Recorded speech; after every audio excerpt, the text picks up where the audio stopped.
UFO को देखे जाने की खबरें दुनिया के हर कोने से आती हैं। मुझे एक 200 फुट डायमीटर के स्पेसक्राफ्ट में ले जाया गया था, महावे डेजर्ट के ऊपर से। मैंने 2 बड़े लाइट्स देखे आकाश से धरती की तरफ आते हुए। अधिकांश का मानना है कि ये एलियन एनकाउंटर असल में आधुनिक घटना है, लेकिन सच ये है कि हजारों सालों से ही उनके आने का जिक्र होता आ रहा है। प्रैक्टिकली हर मानव सभ्यता अंतरिक्ष निवासियों के संपर्क में रही है। इंडिया में, इजराइल में, मायंस और एज़टेक्स। ये आइडिया के 1 से ज्यादा नॉन ह्यूमन ग्रुप्स थे जो हमें इंस्पायर कर रहे थे। यही सच है। दुनिया में लाखों लोग मानते हैं कि अतीत में हमारे पास धरती के बाहर से लोग आए थे। पर क्या होगा अगर ये सच हो? क्या एंशिएंट एलियंस ने सच में इतिहास बनाने में हमारी मदद की? अगर हाँ, तो वो कहां से आए थे और ये धरती पर आने वाले थे कौन? Science documents mysteries. दोस्तों, आप ज्वाइन बटन पर क्लिक करके बन सकते हैं साइंस डॉक्यूमेंट्स मिस्ट्रीज के प्रीमियम मेंबर्स, जिसमें आपको हर वीडियो मिलेगी पब्लिश होने से पहले और कुछ प्रीमियम वीडियोस जो कि सिर्फ प्रीमियम मेंबर्स के लिए ही उपलब्ध होगी। आपकी कमेंट को देखा जाएगा और उनके जवाब भी दिए जाएंगे, और भी बहुत कुछ जो कि आपको पड़ेगा सिर्फ 89 रुपए पर मंथ पर। तो चलिए वीडियो को शुरू करते हैं। The visitors.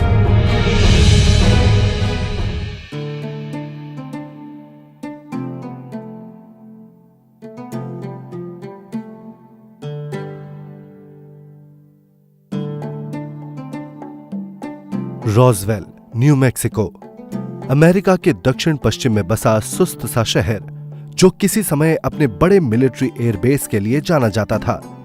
पर 1947 में सब बदल गया, जब एक स्थानीय किसान ने रिपोर्ट दी कि उसकी जमीन पर एक स्पेसशिप आकर गिरा है। कई हफ्तों बाद अमेरिकी सेना ने एक प्रेस रिलीज जारी करके एक एलियन क्राफ्ट होने की पुष्टि की। अगले दिन सेना ने खबर को बदल दिया और कहा कि जो उन्हें मिला वो मौसम विभाग का एक गुब्बारा था। इन परस्पर विरोधी रिपोर्टों ने दुनिया भर में लोगों को परेशान कर दिया और रॉसवेल का नाम एक पॉप कल्चर का कोड बन गया और हमेशा के लिए रहस्यमय एलियन यात्रा के साथ जुड़ गया। रॉसवेल दुर्घटना को क्यों छुपाया गया, इसका अंदाजा लगाना बहुत ही ज्यादा मुश्किल है। कुछ लोगों का ऐसा मानना है कि उसमें छिपी जो इंफॉर्मेशन थी वो हमारी दुनिया को देखने के नजरिए को बदल देती। रॉसवेल की घटना के बारे में करीब करीब सभी ने सुना है, और अगर उसके बारे में बता दिया जाता तो जो प्रभाव हो सकते थे उनमें से एक ये है कि मानव जाति की उत्पत्ति और इतिहास और आर्कियोलॉजी के बारे में हमारी जो धारणाएं हैं वो टूट जाती। रॉसवेल, न्यू मैक्सिको में बहुत टाइम पहले कुछ ऐसा हुआ था जिसकी सच्चाई लोग जानना चाहते हैं। मेरे ख्याल से इंसान का स्वभाव ऐसा ही है कि वो सच्चाई की तह तक जाना चाहता है, खासकर मैं कहूँगा अपनी खुद की एग्जिस्टेंस के बारे में। आज जनमत सर्वेक्षणों से पता चलता है कि दुनिया की आधी से अधिक आबादी का मानना है कि एलियंस या तो पहले यहाँ आ चुके हैं या अब यहाँ आ रहे हैं। लेकिन वास्तव में ऐसा क्या है जिस वजह से इतने सारे लोगों का ऐसा विश्वास है? मैं मानता हूँ कि हमारे ऊपर भी दुनिया है। ब्रह्मांड बहुत बड़ा है। ऐसी भी चीजें हैं जिन्हें हम नहीं समझते। अंतरिक्ष में कहीं इंटेलिजेंट लाइफ रहती है। लोग भूल जाते हैं कि हम एक ऐसे ग्रह पर हैं जो 450 करोड़ साल पुराना है। इतने लंबे वक्त के सामने हमारी सिविलाइजेशन का अस्तित्व अगर मैं चुटकी बजाऊं तो उससे भी कम समय की है। तो ये मैं कह सकता हूं कि हमारी सिविलाइजेशन सिर्फ इतने ही वक्त की है। तो ये सोचना कि इतने बड़े टाइम पीरियड में सिर्फ हम लोग ही थे, तो ये बहुत बड़ी गलती होगी। हमारी गैलेक्सी मिल्की वे में 100 बिलियन से भी ज्यादा तारे हैं। हमारे ब्रह्मांड में हमारे हिसाब से 100 बिलियन से ज्यादा गैलेक्सी हैं। तो हर तारे के लिए एक ग्रह पर एक इंटेलिजेंट लाइफ हो तो कितनी सारी एलियन सिविलाइजेशन होंगी। अगर हम खुद को सबका सिरमौर समझे, खुद को इवोल्यूशन के टॉप पर देखें, तो हम खुद को ही सबसे महान, सबसे बड़ा समझेंगे। हम कहेंगे पूरे यूनिवर्स में हम कितने शानदार और यूनिक हैं। हम विनम्रता रखना तो बिल्कुल भूल गए हैं। हम जैसे जैसे आगे बढ़ रहे हैं उतने कम स्पेशल होते जा रहे हैं। हम सोचते थे हम ह्यूमन यूनिवर्स का सेंटर है, फिर रियलाइज हुआ अरे ऐसा तो है ही नहीं। शायद हम गैलेक्सी का सेंटर हैं, पर नहीं, हम गैलेक्सी की स्पाइरल आर्म के 2/3 बाहर हैं। तो शायद सूरज का तो होंगे, पर नहीं, सूरज बीच में है और धरती उसके चक्कर काटती है, तो धरती सोलर सिस्टम के सेंटर में भी नहीं है। तो जितना हम जानते जा रहे हैं, ये साइंस हमें विनम्र बना रहा है। जब इंसान पहली बार चांद पर पहुंचा तो ब्रह्मांड के लिए हमारा नजरिया हमेशा के लिए बदल गया।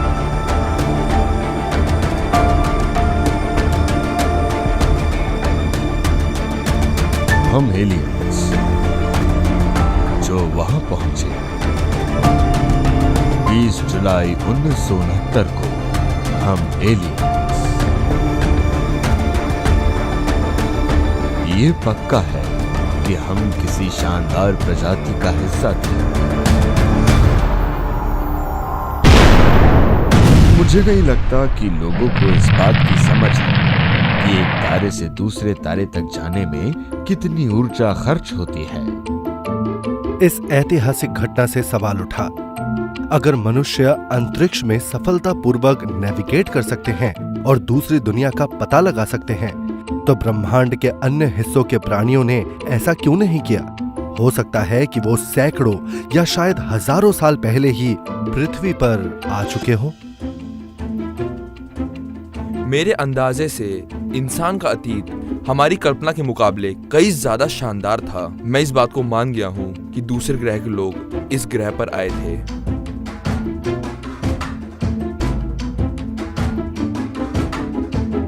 हुआची, पेरू। 2000 साल पहले ये प्राचीन बस्त नाज़का लोगों की धार्मिक और सांस्कृतिक राजधानी थी। पर लगभग 500 एडी के आसपास नाज़का रहस्यमय ढंग से गायब हो गए और कुआची खंडहर में तब्दील हो गया। उसके 1400 साल के बाद 1910 में मानव विज्ञानी आलश हिल्लिश्का नाज़का सभ्यता का अध्ययन करने कुआची आए। खुदाई के दौरान उन्हें इतनी आश्चर्यजनक और चौंकाने वाली कलाकृतियां मिली जिन्हें उन्होंने पहले कभी नहीं देखा था। बहुत बड़ी बड़ी लंबे कपाल वाली खोपड़ियां, ये कहां से आई थीं? वहां कैसे पहुंची? और क्या वो इंसानों की थी? पेरू में हमें खूब अजीब लंबी खोपड़ियां मिली, बहुत ही विचित्र सी थी। वो लोग बिल्कुल एलियंस जैसे ही दिखते थे।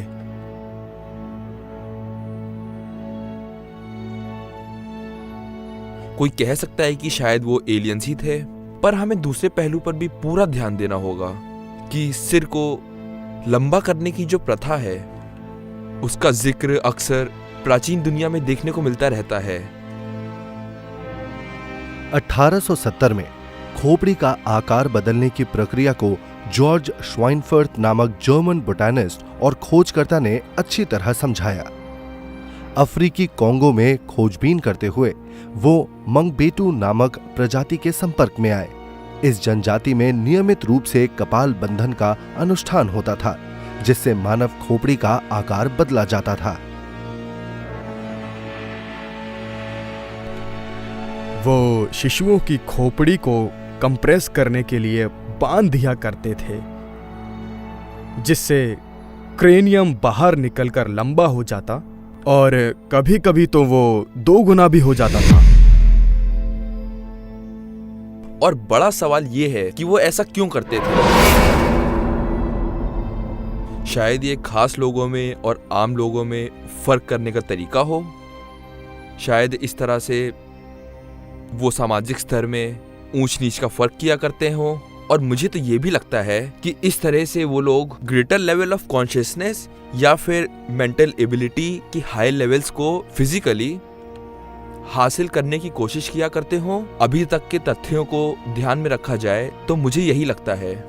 मेरे हिसाब से वो लोग ऐसा करके देवताओं की नकल करते थे, और वो देवता जीते जागते लोग थे, क्योंकि अगर वो सिर्फ हमारे पूर्वजों की कल्पना होते तो लोगों को अपने बच्चों के साथ ऐसा रिवाज करने के लिए कोई ठोस कारण नहीं मिलता कि उनका लुक ऐसा बन जाता। और मुझे लगता है कि इन लोगों ने स्पेस ट्रैवलर्स को ही देवता समझ लिया था। कुछ लोग मानते भी हैं कि एलियंस की खोपड़ी लंबी होती है और प्राचीन लोग वैसे ही खोपड़ी की नकल कर रहे थे। वो एक पुरानी कहावत है ना कि अगर किसी का दिल जीतना हो तो उसकी नकल करो। हालांकि एलियंस के सटीक रूप को दिखाने के लिए कई तस्वीरें बनाई गई हैं, पर उनमें से एक ने लोगों का ध्यान ज्यादा आकर्षित किया है। इसमें भी खोपड़ी का क्रेनियम लंबा है और इस तरह के अंतरिक्ष निवासियों को ग्रेस का नाम दिया गया है।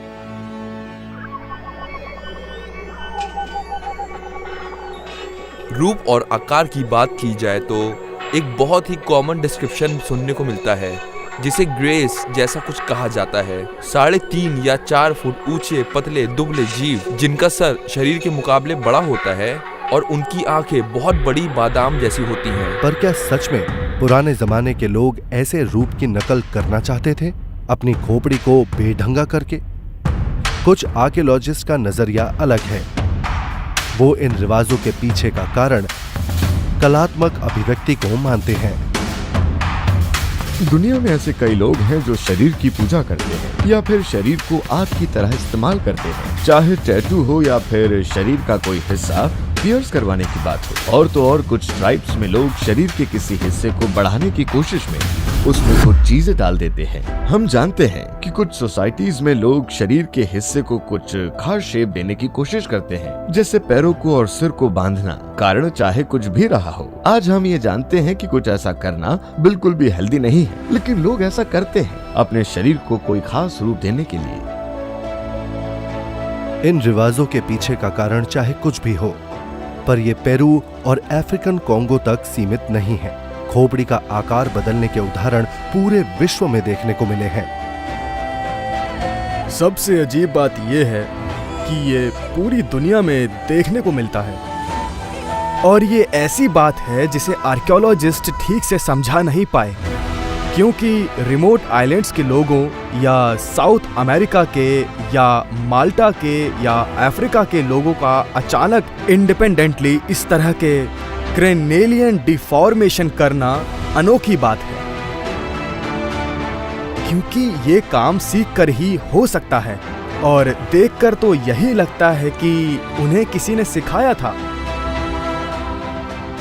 हमें इतनी सिमिलैरिटीज दिखाई देती हैं कि कम से कम एक सिविलाइजेशन या फिर एक तरह का कल्चर पूरी दुनिया को इन्फ्लुएंस कर रहा था। मैं अब उस बात को मान नहीं पाता जो हमें ग्रेजुएट होते वक्त सिखाई गई थी कि इन सारे अलग अलग कल्चर्स ने सिर्फ इत्तेफाक से एक जैसे कॉन्सेप्ट्स अपनाए, वो भी बिना एक दूसरे के ऊपर कोई भी प्रभाव छोड़े।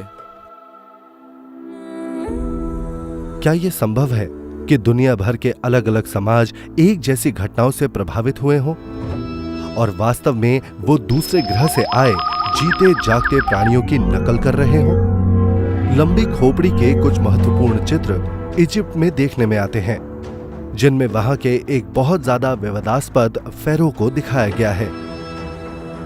क्या ऐसा हो सकता है कि वो भी अंतरिक्ष निवासियों के रूप की नकल कर रहा हो, या फिर इससे भी ज्यादा आश्चर्यजनक कारण हो सकता है, क्या वो खुद उनमें से एक था?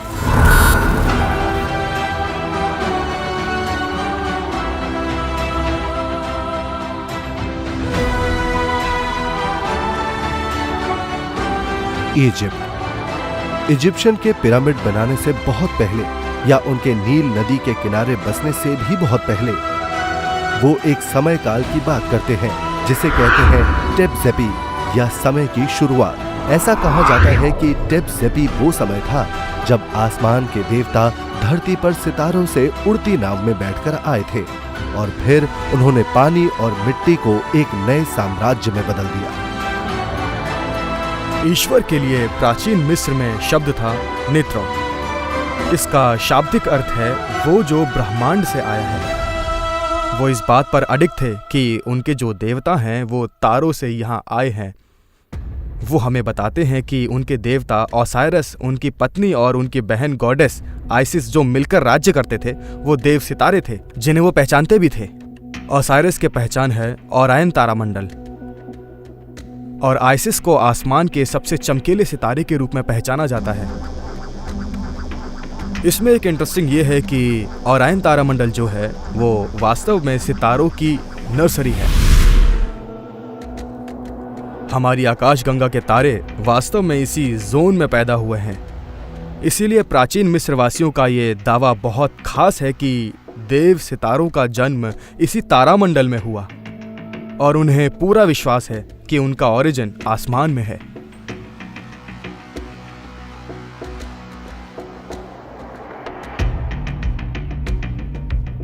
दुनिया की प्राचीन सभ्यताओं की एक बहुत ही अनोखी बात यह है कि उन्हें सितारों, ग्रहों, आकाशीय हलचलों का अद्भुत ज्ञान था। आसमान में क्या हो रहा है इसके बारे में वो प्राचीन दुनिया के औसत व्यक्ति को आज के बहुत से पढ़े लिखे लोगों की तुलना में ज्यादा जानकारी थी। प्राचीन इजिप्ट के महान सभ्यता में विकसित होने के बाद वहां के लोग मानने लगे कि उनके फेरोज ओसाइरस के संतान थे और इसीलिए साक्षात देवता थे। आर्ट वर्क और दीवार की नक्काशी में उन्हें संपूर्ण मानव के रूप में चित्रित किया गया और हालांकि लोग कई अलग अलग देवताओं की पूजा करते थे, पर फेरो का स्थान सबसे ऊपर था। इजिप्ट का ये पहला धार्मिक नियम 1000 साल तक कायम रहा, जब तक एक फेरो ने आकर सब कुछ बदल नहीं दिया। उनका नाम था आखेनाटन और अपने हर एक चित्रण में उन्हें लंबी खोपड़ी के साथ दिखाया गया है। वो कौन थे? इजिप्ट के पौराणिक कथा के अनुसार वे भी टेप जेपी के टाइम दूसरे देवताओं के साथ धरती पर आए थे, पर आखिर क्यों? आज भी कई लोग मानते हैं कि आखेनाटन वास्तव में सितारों से आए थे। आखेनाटन 1352 ईसा पूर्व में 18वीं राजवंश के 10वें फेरो के रूप में सिंहासन पर बैठे। उसके तुरंत बाद उन्होंने कई देवताओं को पूजने पर प्रतिबंध सहित एक के बाद एक कई धार्मिक परिवर्तन किए। ये अजीब बात है कि उन्होंने एक झटके से सब बदलना चाहा और उन्होंने पिछले सारे देवी देवताओं की प्रतिमाएं हटाने का आदेश दिया। केवल एक प्रतीक रखने की इजाजत दी जो कि सूर्य का प्रतीक था और इसमें सूर्य से खूब सारी किरणें नीचे की ओर बरस रही थी। उन्होंने ऐसा क्यों किया? क्योंकि उनकी राइटिंग्स में और उनकी पोएम्स में लिखा था जो उनके लिए बाद में लिखी गई थी। उनके पास ऐसे लोग आए थे जो आसमान से उतरे थे। उन्होंने आखेनाटन से कहा था कि ये है सही तरीका और मैं तुम्हारा ईश्वर हूं। इस सूर्य देव का नाम एटन था और आखेनाटन का दावा था कि वो आखेनाटन के सीधे वंशज थे। दूसरे फेरोज की तरह आखेनाटन भी खुद को दिव्य मानते थे, मतलब वो देवता थे। न सिर्फ वो खुद को देवता मानते थे बल्कि पूरा देश उन्हें देवता मानता था। और देवता की परिभाषा ये है कि वो अंतरिक्ष निवासियों के वंशज थे।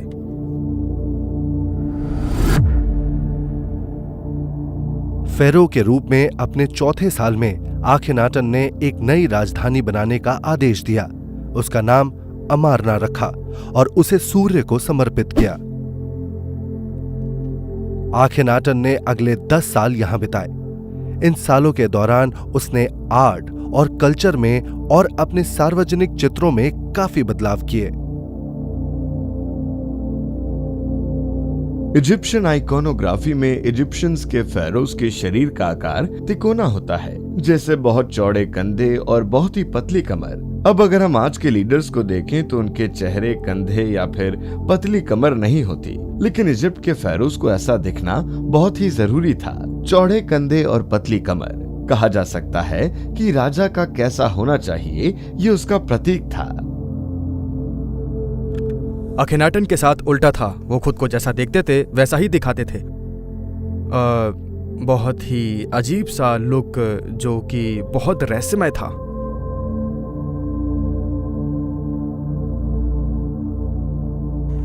अगर हम अखनाटन की मूर्तियों को गौर से देखें तो वो बहुत ही अजीब दिखने वाले कैरेक्टर्स थे। हम कह सकते हैं कि फेमिनिन पहलू के साथ साथ मैस्कुलिन पहलू भी देखने को मिले, जैसे कि उनकी लंबी खिंची हुई खोपड़ी। अखिनाटन की शाही प्रतिमा में बदलाव के बाद उन्हें जैसा वो वास्तव में दिखते थे वैसा ही दिखाया गया है। एक बेढंगे आकार का सर, मोटा पेट, अंदर धसी हुई छाती, जो मिस्र की आदर्श मूर्तियों के विपरीत था, जिसमें पारंपरिक कलाकार बड़े मजबूत पैरों को दिखाते थे।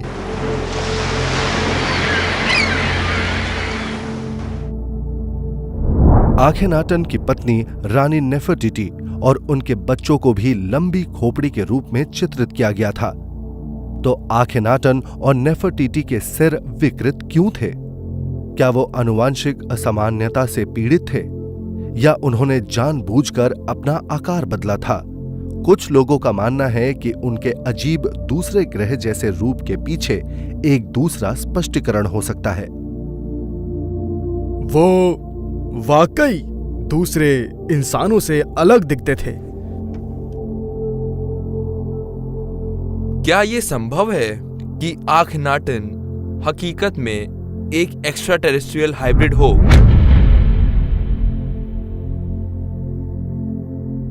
एंशिएंट एलियन में यकीन करने वाले लोग मिस्र के फेरो आखिनाटन को देखकर कहेंगे कि हाँ, जरा इसका लंबा सर तो देखो, ग्रे एलियन जैसा ही दिखता है। ऐसा कुछ जो इंसानी ना हो, इंसान और किसी दूसरे प्रजाति के हाइब्रिड जैसा। मेरे ख्याल से ये सबूत है एलियन के इंटरफेस का, उनके इंसानों के साथ बच्चे पैदा करने का। मैं इजिप्ट गई थी, वहाँ मैंने प्राचीन आर्कियोलॉजिकल अवशेष देखे, जिसमें सबसे अनोखा था यूनिक फेरो अखनाटन। उनका बहुत ही पतला नुकीला चेहरा था, ऊंची चीक बोन्स और बहुत लंबा खिंचा हुआ क्रेनियम था। ये आइडिया कि वो लोग एक्स्ट्रा टेरेस्ट्रियल जैसे दिखते थे या शायद उनमें एक्स्ट्रा टेरेस्ट्रियल डीएनए थे, ये मानने लायक बात है। आखेनाटन ने 17 वर्षों तक शासन किया। उनके शासनकाल के बाद आमरना को वीरान कर दिया गया और सूर्य मंदिरों को नष्ट कर दिया गया। आखेनाटन की मूर्तियों को जानबूझकर बिगाड़ा गया। प्राचीन इजिप्ट कई देवताओं की पूजा करने के अपने पुराने तरीकों पर तुरंत लौट आया। क्या ये आखेनाटन के कट्टरपंथी धार्मिक विश्वास के लिए असहमति थी या उनकी विदेशी पहचान को छिपाने की कोशिश? इस बारे में बहुत सारे थ्योरीज हैं, और अगर उनमें से सबसे एक्सट्रीम ये है कि उनका कोई एक्स्ट्रा टेरेस्ट्रियल कनेक्शन था, और अगर हम इस कंक्लूजन को मानते हैं तो ये समझ में आता है कि उन्हें शासन से क्यों हटा दिया गया, और कुछ लोग कहते हैं कि उन्हें मार दिया गया।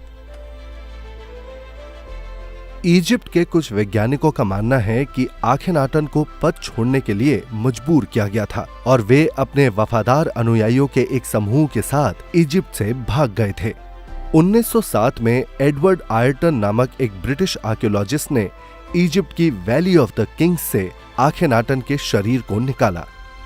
आखेनाटन के ममीकृत अवशेषों को खोलने के बाद वे इस बात की पुष्टि कर पाए कि वास्तव में प्राचीन फेरो की खोपड़ी विकृत और लंबी थी। कुछ स्कॉलर्स का तर्क है कि वो किसी तरह की फिजिकल एबनॉर्मलिटी से जूझ रहे थे। वो ऐसे डिसऑर्डर से पीड़ित थे जिसके कारण उनका चेहरा लंबा दिखाई देता था और सर वास्तव में लंबा था। मुझे लगता है कि अखिनाटन में एक शारीरिक विकृति थी जिसको शाही कलाकारों ने छिपाया नहीं था, जैसे कि फूला हुआ पेट, धसा हुआ सीना और लंबा सिर। आखेनाटन के बाद गद्दी पर उनका बेटा टूटनखामन बैठा, जो अब तक का सबसे प्रसिद्ध फेरो बना। जब 1922 में हावर्ड कार्टर ने उनकी कब्र की खोज की तो पाया कि टूटनखामन की खोपड़ी भी लंबी थी। क्या उन्हें अपने पिता से एलियन जीन विरासत में मिले हैं? आखेनाटन का अधिकांश जीवन आज तक एक रहस्य बना हुआ है। क्या उन्होंने सच में इजिप्ट के पूरे धार्मिक विश्वास को बदला क्योंकि वे धरती पर दूसरे ग्रह से आए थे? अगर ये सच है तो क्या पृथ्वी पर इसी तरह के प्राणियों के आने के और प्रमाण हो सकते हैं? शायद कुछ और सुराग हजारों मील दूर अफ्रीकी महाद्वीप के दूसरी ओर मिल जाए।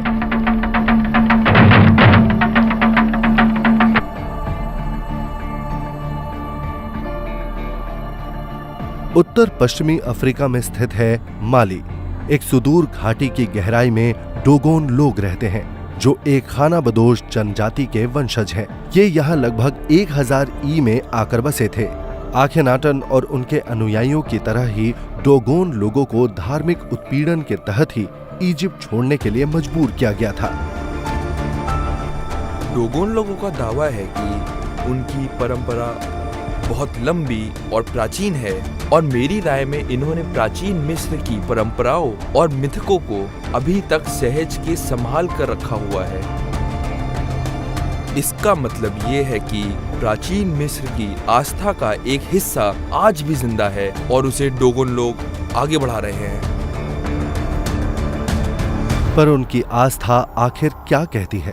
डोगोन की पौराणिक कथाओं में बताया गया है कि आकाश के देवता आमा ने पहला जीवित प्राणी नोमो बनाया। लेजेंड ये भी कहती है कि अपनी रचना के कुछ ही समय बाद नोमो कई भागों में गुना हो गया, जिनमें से एक ने आमा के खिलाफ विद्रोह कर दिया। आमा ने पलटवार करते हुए उसे नष्ट किया और उसकी राख पूरी दुनिया में बिखेर दी। डोगोन लोगों की मिथ के हिसाब से उन्हें एक देवता ने ये नॉलेज दी थी। वो आसमान से नाव पर बैठकर आग की धार में से होता हुआ तूफान पर उतरा।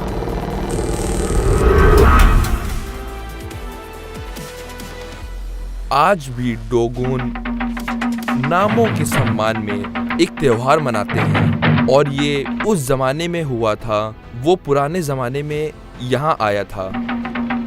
हम इसके बारे में कैसे जानते हैं? इस त्योहार के लिए लकड़ी का मुखौटा बनाते हैं जो बहुत पहले के टाइम से बनाए जा रहे हैं, जब ये त्योहार शुरू हुआ था।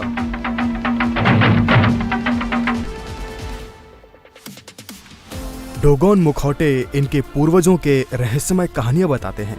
ये रचयिता की मूर्ति है। ये उसे अम्मा कहते हैं। ये ब्रह्मांड को गले लगा रहा है। इस तरह मुखौटों में उकेरी गई कहानियां पीढ़ी दर पीढ़ी सूचनाएं प्रसारित करती है।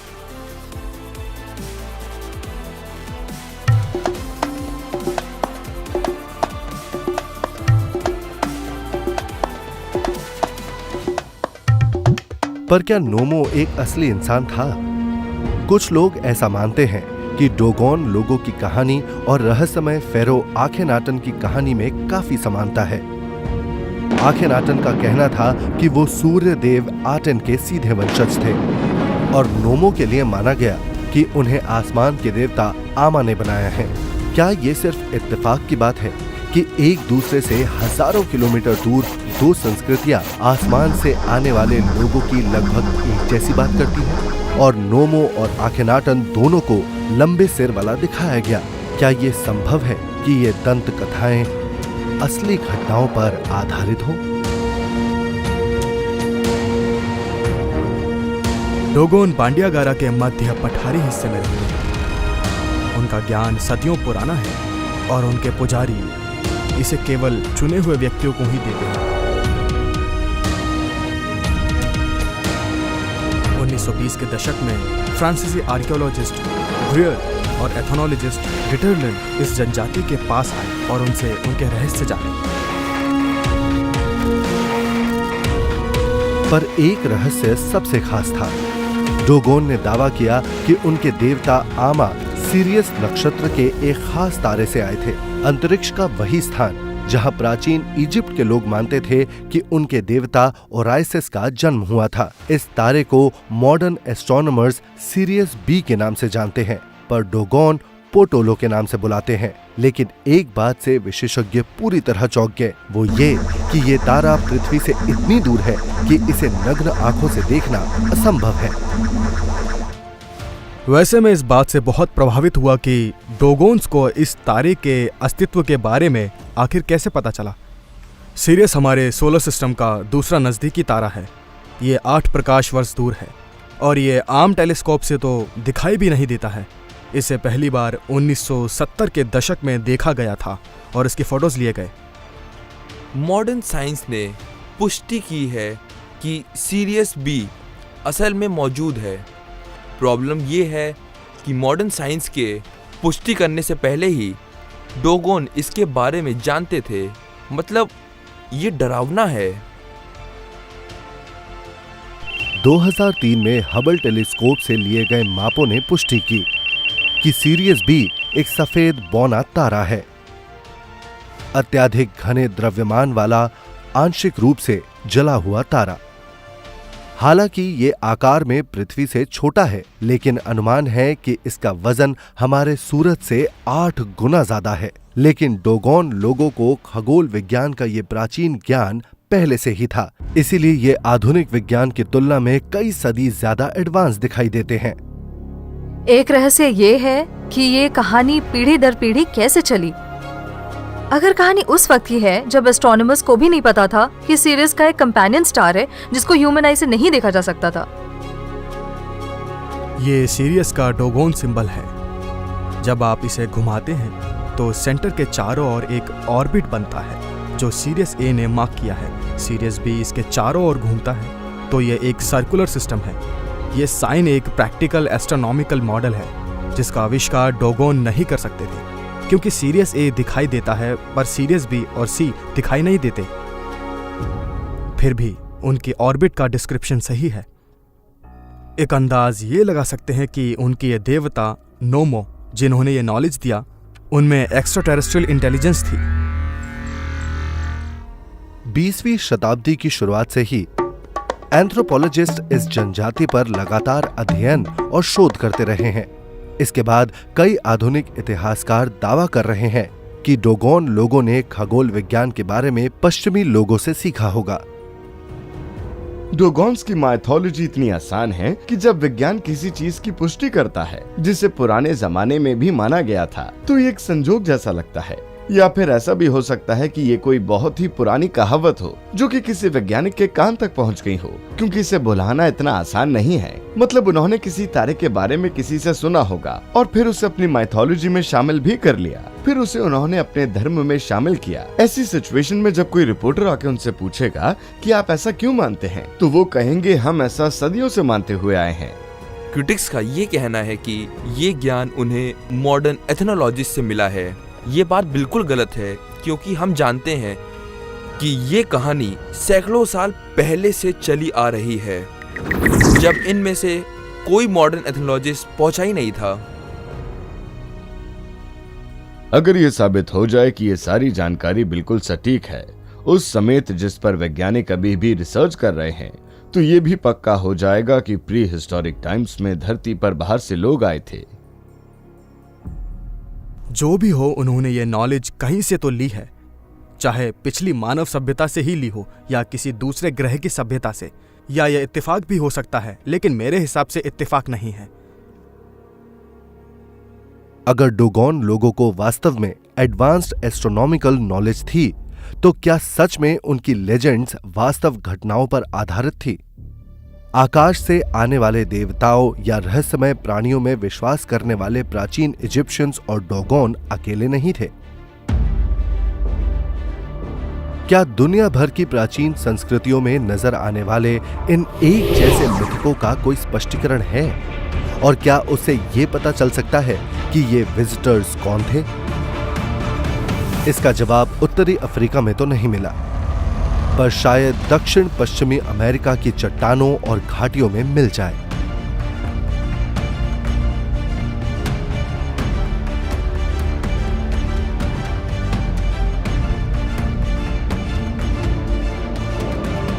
न्यू मैक्सिको के गैलप से 48 किलोमीटर दक्षिण में स्थित है पुएब्लो ऑफ ज़ूनी। चारों ओर ऊंचे वीरान मैदानों और ईंटों के मकानों वाला ये शहर जूनी इंडियंस का घर है, जो उत्तरी अमेरिका की सबसे पुरानी स्थानीय जनजातियों में से एक है। ये लगभग 2000 सालों से इस भूमि पर रह रहे हैं और अपने रहस्यों को उससे भी ज्यादा समय से सुरक्षित रखा हुआ है। जूनी बहुत ही इंटरेस्टिंग कल्चर है, इस मायने में कि ये उन कुछ एक संस्कृतियों में से एक है जिन्होंने सितारों के बारे में अपना ज्ञान दुनिया के साथ अब तक नहीं बांटा। इस तरह की ज्यादातर जानकारियां मूल निवासियां बस अपने लोगों के बीच ही रखते हैं, और मुझे ये बहुत इंटरेस्टिंग लगता है कि ये इतिहास का वो टाइम है जहां अब हम उनके सितारों के ज्ञान के बारे में सिखाना शुरू कर रहे हैं। जूनी लोगों का अधिकांश इतिहास न्यू मेक्सिको के रेगिस्तान के चट्टानों में उकेरा गया है।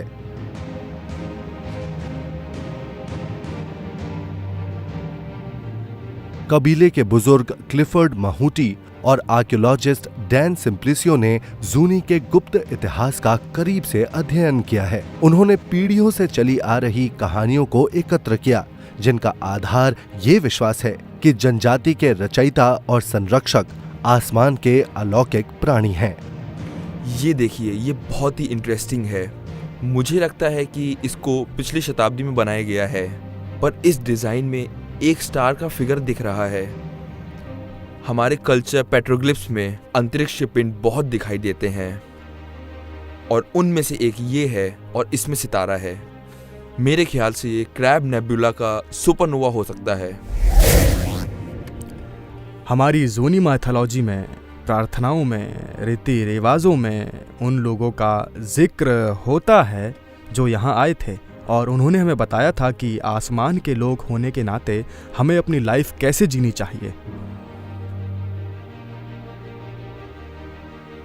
अगर आप हमारी धर्म के मंत्र और भजन और प्रार्थनाएं सुने तो इन सब में वही है जो अंतरिक्ष की बात करते हैं। वो ब्रह्मांड में उस जगह की बात करते हैं जहां से वो आए थे।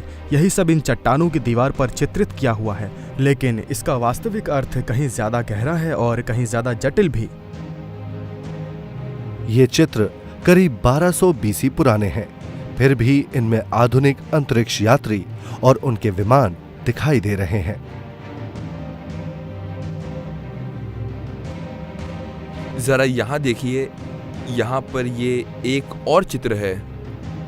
इसमें डोम है, इसमें आंखें हैं, और यहाँ कुछ नीचे आ रहा है, हाँ नाक जैसा, पर ये फैला हुआ सा है। मुझे लगता है कि इसका जुड़ाव उससे है जो प्राचीन लोगों ने देखा होगा। ज़्यादा से ज़्यादा वैसा बनाने की कोशिश की होगी। हाँ बिल्कुल, वैसा नहीं बना पाए होंगे। इसमें काफ़ी डिस्क्रिप्शन डालने की कोशिश की है। ये सारे पेट्रोग्लिफ्स और ये सारी चीजें हो सकता है इनका कोई मतलब हो सकता है किसी ने टाइम पास के लिए बनाया हो, पर ज्यादातर टाइम डिस्क्रिप्शन एक्चुअल हो सकते हैं। दूसरे ग्रह के किसी देवता या किसी एंशिएंट एस्ट्रोनॉट का डिस्क्रिप्शन। और अगर आप जूनी पुएब्लो जाएं तो वो खुद आपको बताएंगे उनके बारे में। उन पेट्रोग्लिफ्स को खुद जूनिस भी अंतरिक्ष के लोग कहते हैं। और इस वाले में देखिए 2 पैर बाहर आ रहे हैं और चौड़ी डायमंड शेप बॉडी है। मुझे लगता है कि सिर भी यहीं पर है, लेकिन ये इंसानों जैसा तो बिल्कुल भी नहीं है। वैसे आमतौर पर उन्हें यूएफओ कहते हैं, लेकिन जूनी तौर तरीकों में हमने सीखा है कि वो ऊपर की दुनिया के रखवाले हैं, जिसका अर्थ है अंतरिक्ष वो आसमानी लोग हैं, प्राणी जो अलौकिक मूल के हैं। और ये बात आज तक भी हमारी पौराणिक कथाओं और हमारी धार्मिक प्रथाओं में आती है।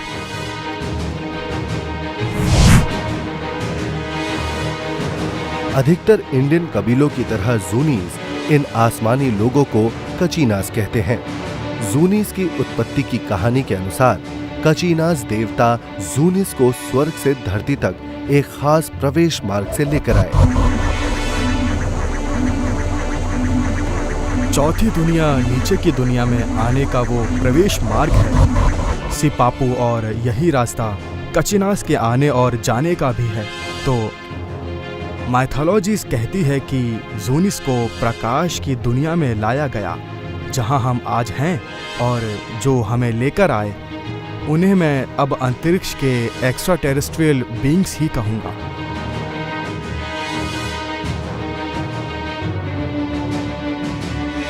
हर साल जूनीज एक उत्सव मनाते हैं जिसे शलाको फेस्टिवल कहा जाता है। कचीनास का प्रतिनिधित्व करने के लिए पारंपरिक वेशभूषा में तैयार होकर इंडियंस देवताओं के पृथ्वी पर आगमन का जश्न मनाते हैं। ये कचीना देवताओं का पुतला है और ये लोग आसमान से धरती पर आने वाले देवता हैं। ये अजीब से हेलमेट पहनते हैं। इसने सिर पर हेलमेट पहन रखा है और इसकी पूरी बॉडी को देखें तो इसने एक तरह का सूट पहन रखा है। इस वाले ने भी हेलमेट पहना है और ये वाइजर है। पुएब्लो इंडियंस जैसे कि जूनिस के लिए ये उनके आसमानी देवता हैं, जिनके लिए वो हर साल त्योहार मनाते हैं। लोग स्पेशल कॉस्ट्यूम्स और मास्क पहनकर देवताओं के आने की याद को ताज़ा करते हैं। ये एकदम एंशिएंट एस्ट्रोनॉट्स ही लग रहे हैं।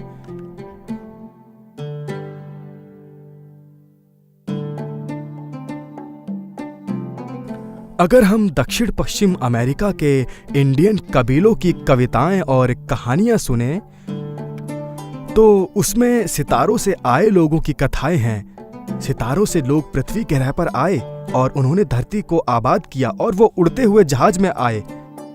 आप इनके बुजुर्गों से पूछेंगे तो ये बताएंगे कि उन्हें एक्स्ट्रा टेरेस्ट्रियल के अस्तित्व पर यकीन है। जूनिस की कोई लिखित भाषा नहीं है। स्टोरी टेलर आकर छोटे बच्चों को सुनाता है कि क्या, कब और कैसे हुआ था। वो अपनी सेरेमनीज में जितने भी गीत गाते हैं उनमें इस कहानी को बार बार सुनाया जाता है। उनके रीति रिवाज, आस्था, सब कुछ इंडियन तरीकों से किए जाते हैं।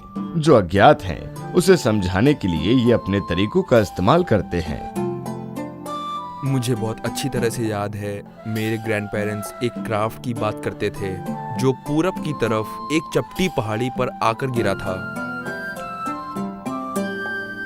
तब उनके सामने एयरक्राफ्ट का कोई इंटरप्रिटेशन नहीं था, तो उनकी समझ में उड़ने में सक्षम एक ही चीज हो सकती थी, वो था या तो पक्षी या हमारे मास्क पहने हुए कचीना डांसर्स। हम बहुत बहुत अंधविश्वासी लोग हैं। जूनिस इतिहास में हमेशा ऐसा हुआ है कि वो लोग हमेशा से आसपास रहे हैं। यहाँ पर भी जहाँ हम अभी बैठे हैं, पर हम उन्हें देख नहीं सकते। वो अलग फ्रीक्वेंसी पर हैं और वो बहुत पवित्र हैं और वो बहुत गुप्त हैं। यहाँ कहीं भी हो सकते हैं।